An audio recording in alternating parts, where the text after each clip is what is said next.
Ito guys. Na po to. Mulakaw ta guys, mulakaw. Nakoy paliton. Kung anong guna mo guys, Christmas party na mo later. Tas ang among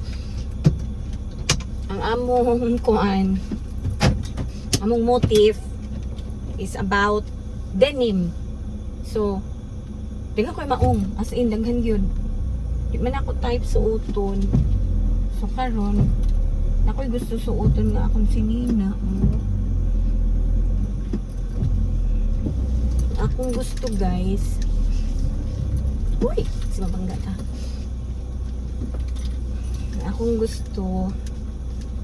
Ngita na lang kung kuan guys. Blazer na sleeveless na maong. Unta na tayo makitaan. Okay. Unta na ako makitaan. Blazer nga maong. Nga sleeveless. Nga gusto na ko pa crop top lang.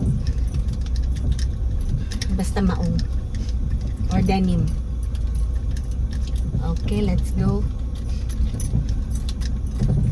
Let's go. Grabe na akong panlimpyo today guys. As in, mga 7 o'clock nigawas na ko. Nigawas ko sa balay 7 o'clock and then pagkahuman nagkuan ko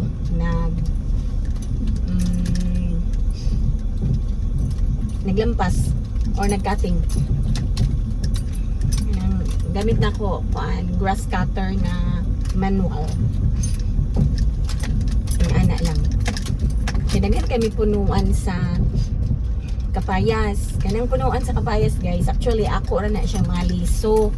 And then ako siyang ipang-itsara gud ako sa mga kilid-kilid sa balay. And then nilarga ko og Germany guys. Ang akong ate nakakita siya og mga nanubo na iyang gipanghimo. Iyang gipangbalhin sa atbang kanin diri nga side o kanin diri.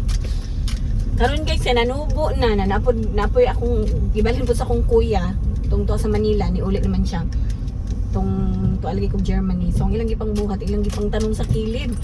Guys, today nga akong mga kapayas, guys, nga akong gipang kaon before nga ako ang gipang labay. Mga dwarf di ay sila, guys. Mga dwarf na kapayas. Huy, taas pa sa ako, guys. Ang murdery lang na ako. Magdiri lang na ako ang kapayas. Grabe siya. Nanibunga. Nga akong gipabuhat kay gipalibutan mo siya og kuan, gipalibutan siya og mga sagbot. Moto akong gipang cutter. Gipang-cut na ako ang mga kilid-kilid. So, klaro na kaayo ang mga kuan. Basta lagi nanay duha ka punuan nga namunga. So cute. Taas pa ko, putot pa ako guys. Pero taas pagig ko sa punuan, namunga na.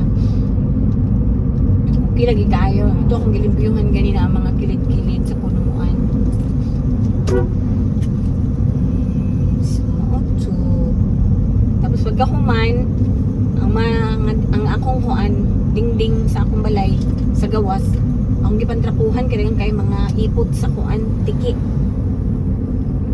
ilaga, siguro na siya or tiki siguro, lizard. Ito guys, akong gikliningan, limpyo na kaayo. Tapos naglapo po sa sulod sa balay. Nanguntahan na gito mong silingan ni abot ako, silingan ni ka pag umanggod. Te, wala ka nagpasugo te. Ako wala naman ko'y masugo. Kaya naman kag isugo ka isa guys. Puro nga pang gi-double check. Ano dream ko ni Agi? Why I am here? Uy, naanad naman ko guys na diri ko mag-agihan ko eh. Backing sa tabi. Langihan man dahil ko. Mao lagi. Sigtabi. Hindi naanad man dyan ko guys. Ngabisa na ako'y lakaw. Langihan man dahil ko padulong. Mali ang akong way. Yes, mao to. Akong gitra po, nangutala lagi akong igagaw nga ano kung wala ko gisugo kay Actually guys, manugo jud ko ba sa magpalimpyo kog balay. Nya kay wala naman to akong sulugoon. Sulugoon. Wala naman siya. Actually, student to siya guys. College na first year. Nag-stop kay dili kaya sa iyang parents nga gastusan. So, ni-offer ko nga ako na lang magpadayon. Ako na lang magpa-eskwela sa iya. Karon day na naman din naka-istorya ang iyang papa nga magtrabaho siya 5,000 a month. Oh my God. Ni-offer ko guys nga ako na magpa-eskwela. Nalipay kay bata. Tapos pag ulit niya sa ilang 18 years old na good. Kay first year college naman siya. Pag uli niya kay tingnan si siyang papa, dili na pwede kay nakakumit na daw iyang papa atong iyang 5,000 a month. Sayang ba yan? Yung jud ko nga ako magpa-eskwela sa imo. Nalipay jud siya as in. Tinuod jud na guys. Kay nakastop naman siya. Wala na siya ni exam of final. Or third grading pa man siguro. Mga tas karon niung ko nga siya tiwa na manggug ko na ka exam ti bagsak na ko yung ko nga pwede man siguro ko mag special exam. Sige na bayari dito ka. Siya mananghid sa ko ni papa o ni mama pag adto niya ni uli siya. Pag adto niya nanghid siya dismayado kay siya pagbalik niya sa ako. Hindi naman pwede kay nakakumit naman si papa. Itong kay ingon pa eskwelahon daw siya next year or next school year. Wala ko kabalo. Hindi ko ikaw sayang. Okay, ang iya daw monthly dito 5K. Yun po. Diri ka sa balay ako Raisa. Ang balay na ako gabi kagamay. Siya mo dito nagalimpyo na ako sa akong balay actually guys. I think once a month man ko magpalimpyo sa iya. Yan ana. Niingong kailan naman do sa iya. Niingong ko nga. Yung ko sa iya nga. Hindi na lang ka sa balay. Mura man na imong trabaho mo. School ra ka niya. Sus, siguro magsilhig-silhig ka. Ano lang, kung wala kay klase. Manilhig kay ang labas sa balay. Automatic man ang atong washing machine guys. Igot na lang ihay. Nang what's your problema? Ay, Saturday man day karon. The busy. Ito akong giingong sa iya na. Nang dismaya-maya siya yun. Karon ga-work na siya. Katabang 5,000 a month. Pero mao lang ito niyo siya tipa eskwelahan man daw ko. Hindi ko sige. Wala na akong katabang. Wala na akong madali-dali tawagan so. Ako siyang gipa. Oh, ako na lang nalimpyo. Kasi ako na lang nalimpyo sa balay. Actually na ako gipalimpyo akong cousin. Kapag ko na-satisfy sa iyang nilimpyuhan kay pagtaod o kurtina na mabaliktad. Diripit na lang po na ako. May ka-traffic. Oo to guys. Ako na yung limpios. Gabi akong kamot. Sa pag-cutter pa lang.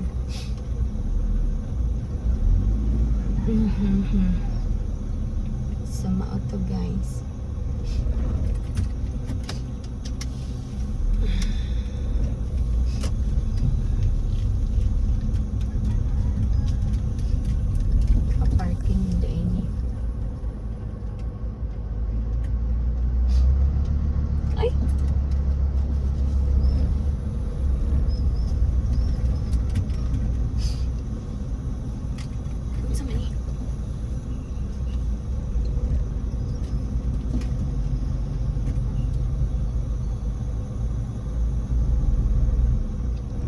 Sudah sa kuya.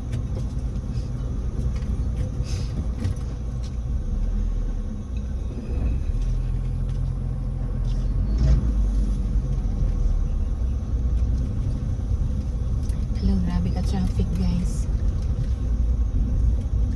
Ano naman eh. Why sa traffic? Problema na po karon guys kung makaparking ko.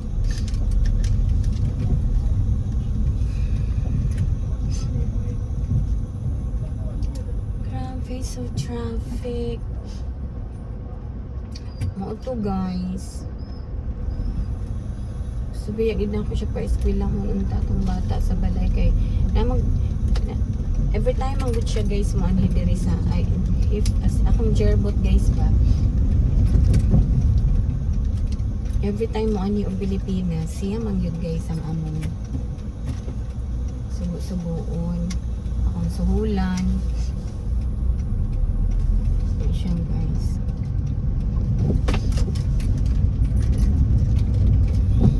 luoy pud ba yan hindi kuanto siya nga bata kanang desidido gyud mo eskwela as in nabantayan mo gyud na ako siya tong grade 12 pa lang siya guys ako ginabantayan kung unsa siya ka-dedicated sa iyang kuan dito mo parking or malabo naman yung mga parking dito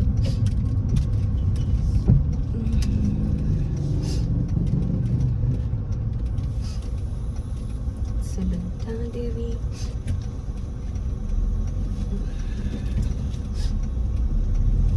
pinapunta mo face the wall